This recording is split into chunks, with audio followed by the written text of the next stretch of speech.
sangat berpengaruh ya. Turun kita anggota kan di lapangan sudah mobile ya.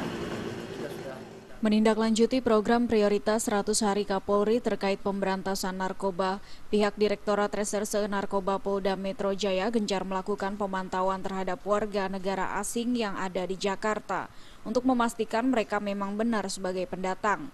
Tak hanya memantau, upaya pencegahan penyelundupan narkoba dari para WNA tersebut juga menjadi perhatian dari Polda Metro Jaya guna mencegah peredaran narkoba di tanah air. Adapun rangkaian pantauan yang dilakukan pihak Polda Metro Jaya diantaranya dengan terus melakukan koordinasi dengan pemilik apartemen, kosan, dan hotel Melati untuk mengetahui keberadaan WNA yang disinyalir menjadi tempat peredaran narkoba. Direktur Ditres Narkoba Polda Metro Jaya Kombes Pol Eko Danianto juga menambahkan pihaknya telah memerintahkan jajarannya untuk terus melakukan pemetaan bagi warga negara asing yang tinggal di sejumlah tempat, yang tidak memiliki kejelasan tinggal di Indonesia serta tidak memiliki pekerjaan tetap khususnya di ibu kota Jakarta.